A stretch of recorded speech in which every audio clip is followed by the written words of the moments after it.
and other dollars as well to help us move forward. Thank you once again to President Megan Hughes, President Hughes. It's such a pleasure to work with you on such a frequent basis and to partner in so many ways. And thank you for what you're doing to advance CCRI. I'm joined by several other colleagues from the cabinet, under the governor and lieutenant governor. My fellow secretary, online, we get no answer. It's about to be below freezing 2 nights from now, and we're very concerned. There's probably 20 of us here concerned that people will freeze to death outside. Can I ask you a question, just so we have a note? Who have you all been reaching out to, or do you feel that we have a fragmented system and you don't know who to reach out to? We've been reaching out to the governor, to the lieutenant governor, to staff members in both cases, and still not enough has been done. So we would like the governor to declare a state of emergency, to say, you know, if people were mentioning being flooded out. If people have been flooded out, they would have been housed, they would have been sheltered, but since it's homeless people, quote unquote, it's just like, oh, well, that's just the homeless people, so we're just going to ignore it.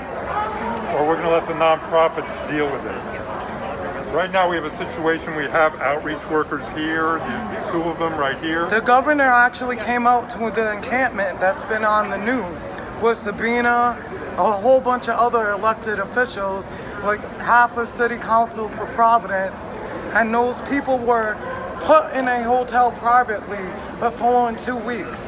And actually, some of them were kicked out already yesterday, and no one had a week. And right as it stands right now, there's a shelter wait list, as Eric's been saying. They've actually came out to campsites and been known about this problem. And it's been way too slow. We're getting overwhelmed with our jobs. The eviction orders just came. Everyone lost unemployment, okay? There's not enough help out there for our agencies for the sheer problem that's going on. And it's not fair to the people being affected by this crisis, the homeless people. You have families staying in cars. You know, like, come on. You have outreach workers going out and they can't offer anything. There's 1,000 people on the waiting list for shelter. There's no housing units available. And they're sobbing on calls that I'm on because they have nothing to offer. Everyone assumes there's a safety net. I really appreciated what you said. Basic needs are most important because people will die. If we leave 600 people out there, people will die. None of us want to see that happen on our watch. And they are dying. I mean, the skyrocketing overdose rate, all of these things, it's all the same problem. And if we don't get these people inside, there's one thing that's going to happen, and it's that the people we see every day and we know, and we have to look them in the face. I don't mean to be crass. No one up there looks these people in the face. You know what I mean? We have to look them in the face and say, I have a number for you that probably won't work. That is the best I can do for you today. I feel searching for someone to intervene. Yep. Nobody has. Yep. So that's okay. I spend all day telling people I can't help them sometimes, and we do the best we can with what we have to meet those basic needs. But I mean, I specifically work in the Woonsocket area, and you know, we're often, you know, not even a part of the conversation, and they just don't care. The city doesn't care that these people are on the street. They don't care that they're dying because they're seen as the problem. And so that's a problem to solve. To me, we need a human solution here. We have the resources in the state. It's inhuman to not put these people indoors. Other states and cities are spending the American Rescue Plan money. There's $23 million in American Rescue Plan home funds that the state is sitting on and doing nothing. I don't get it. I don't even understand it. It's federal money. It doesn't require the General Assembly to approve. It's already been given to Providence, Pawtucket, Woonsocket, and $13 million of it in balance of state is sitting with Rhode Island Housing. Why isn't that money being used to put people in shelter and housing? That's what we'd like to know. So maybe you can help because no one else is. getting pretty frustrating. Obviously, homelessness, housing, affordable housing, things of that nature are not under the purview of EOHHS, but all of these individuals you're talking about, they are EOHHS clients. They are the families that we work with. And whether it's public health, DHS, DCYF, God forbid. And I say that because DCYF is a good thing when it's appropriate, but children shouldn't be removed because of homelessness. And I've seen it happen in my office this year. Or not able to be returned home because their parents don't have housing. But we see, over 55,000 children in this state receive Medicaid, as under Medicaid health plans. We have over 300,000 Rhode Islanders we serve, so we just need to figure out what's the next piece of conversation.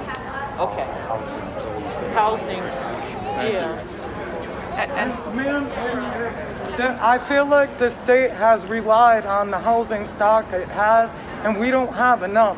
There needs to be like a fast development plan, like really, really fast, because there's too many people that are being issued subsidies that cannot find units to attach to their subsidies, despite our system implementing laws to protect people with source of income discrimination. It's not working, man. Housing with wraparound services. Absolutely. Because we have to always, we can't forget that part. But so housing, I just want to make sure that we don't have many minutes, that I want to make sure I ask about questions or feedback that's not housing centric, although this is huge. But I don't want to give you this.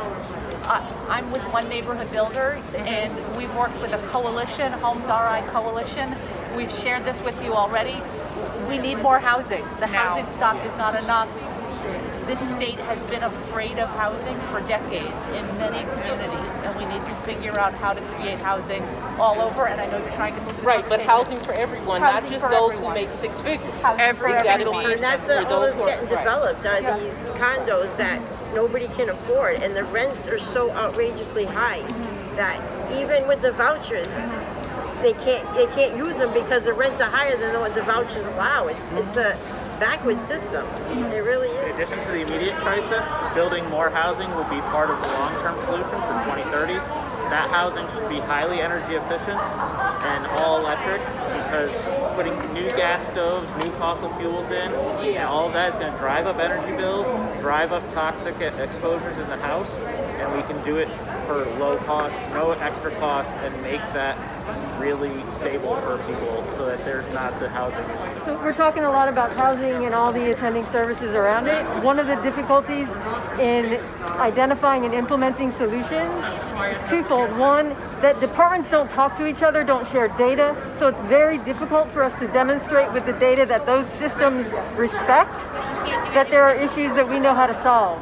And in the transition from childhood to adulthood, young people are falling into deeper gaps and aren't able to access services they need, so they end up without those services for far longer than what they can afford. So connected to housing, we have a ridiculous number of unaccompanied youth who are homeless, who don't fit into any of those systems the way they are designed. So we are in process of designing that response, and we want the state's plan to accept that plan, which is community-driven, to prevent and end unaccompanied youth homelessness. Can you make sure that you put that on sticky so we can Yes, I do. definitely get that? And so what I'm going to report out is housing insecurity, but looking at homelessness as well as transitional housing, not just affordable housing. You can't forget the first two, and we have the third, and there needs to be some resolve as well, because weather's getting ready to change. We have people who may be outside, but but I'm going to stress that it's not about the weather. This is a problem in general, but we just want to reference the weather is getting ready to change. The urgency of the issue. If I can just add to that, my name is Sarah. I manage the state's PATH grant through SAMHSA and work with all these outreach workers here. And we need the mid and long range investment in affordable housing here, but I can't stress Eric's point enough that we have 600 people sleeping outside right now, that Sabrina and I would be with if we weren't here, and we would be telling them that we have nothing for them. And so we as a system hesitate to stress the need for shelter because we hate investing in shelter. We want to invest in permanent, affordable housing, truly affordable housing.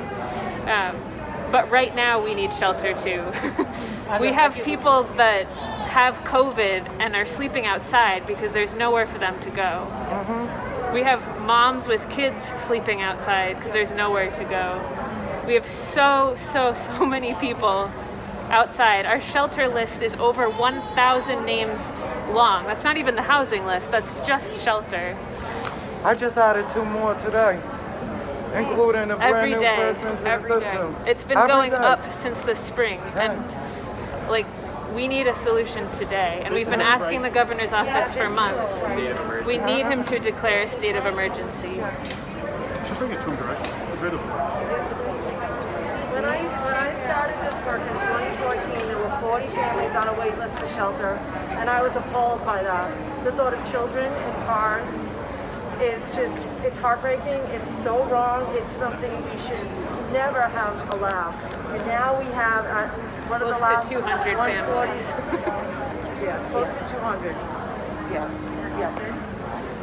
So when the COVID struck, you know, the administration was able, the National Guard was able to make a hospital in like 2 weeks. I'm listening, I'm just right. So you know, I don't know how many people. Why can't we get the National Guard to put up shelters for us? We have individual homes. House of Hope has a program ready to go. They can't find a place to put it. Yeah. So there are some immediate solutions that can be had. We just need the political will to make it happen. Cooperation with like structure a building for us to implement Eco Villages. We can get it up really quickly. Yeah, sure. Yeah. So, and really in the planning, I noticed there was nobody on the planning session that was remotely related to homelessness. So they don't have a voice anywhere. We're never invited to the table, and we're the front line for these people. So we've been asking for a task force from the governor. I mean, we've seen what this state can do when there's a crisis recently, right? We've seen the state can come together and the state can respond when they really acknowledge that it's a crisis, and that's not happening right now. No. And there's a lot more than 600. It's unfathomable. A lot more than 600 because a lot of them don't even report, especially if they have children, because they're terrified their children will be taken from them. Or they say they've given up, they've called enough times and it's never helped. Why am I going to? I've been calling for 5 years and I haven't gotten housing. I've been calling for 5 years, I haven't gotten shelter. It's unreal. I mean, you can't imagine the gravity of the situation we're facing. I mean, we've identified we've identified at least 200 people in Woonsocket alone since March of this Okay, year. 1 minute warning. I was very, very blessed to have an extraordinary group of individuals who came to Table 4, and I can tell you, I will leave here thinking about everything you shared, every single thing you shared. It touched my heart, my spirit, and it's extremely important. It's life and death important. So there were several things that came forth. The primary was about housing security, transitional housing. It is a public health emergency, is the phrase that was used at the table. It's a public health emergency as it relates to, if I get the number wrong, please forgive me, over 500 Rhode Islanders, did I get it right, are living there. They have no housing security. They're living on the street. 600. Okay. So I said over 500. So I got, and it's getting ready to get cold. But that's not why this in and of itself is an emergency. But that is a huge factor because it's getting ready to get cold. And these are men, women, teenagers, infants, vets, and so on. Everyone. Just a whole. It's not just one category versus another. Question was used about couldn't ARPA dollars be used to address this, and why couldn't they be? Hotel stays are running out. There's no single or central point to receive the needed help, resources, services. Folks don't answer the phone. The wait lists are longer lists than you can't even call them wait lists. They're just, you'll never get out. And that, of course, when we do build, do it eco-friendly, reusable, 100% electric. I think I got that right. But the big piece is the emergency right now with the homelessness community and people having nowhere to go. And so that's, I mean, it's not enough time to talk about everything that we stress, but we have captured everything. I thank you all for hundreds, I think, of sticky notes that we have that's beyond that flip chart right there. We also, of course, had a Moms Against Gun Violence speaking about we have to address gun violence. We have to do something about this and do it now. And then our behavioral health care system being, I'm going to just use the word, not logical, broke, not right, and has to be looked at and also resolved. And that also trickles into homelessness and not having a place to live as well. So that was a takeaway from our group, our table, and again, I thank you all for sharing your thoughts with me, very much so. This doesn't address every point that Secretary Jones just made and that you all made in the section on housing and on health. But I do want to note that in the governor and lieutenant governor's proposal to the General Assembly, the down payment plan, there's $29 million of emergency money for housing. We are aiming to seek authorization for nearly $30 million. And that's for the production and the preservation of affordable housing units so more affordable housing can be available, for supportive services for individuals who are especially vulnerable and struggling in Rhode Island. And there's $1.5 million, for example, to increase services very specifically for homeless Rhode Islanders, for members of the homelessness community, in the governor's proposal. So we are seeking that, child care investments and small business investments, with a huge emphasis on emergency investments in housing. So I was going to say that later, but we do need your help in trying to make that happen, and we're very, very grateful to the leadership of the General Assembly and to the entire legislature for their partnership all the way through the crisis. And we look forward to further dialogue about that. They've been true partners and leaders, and especially on the issue of housing, but we look forward to doing more with them. We have to do this now.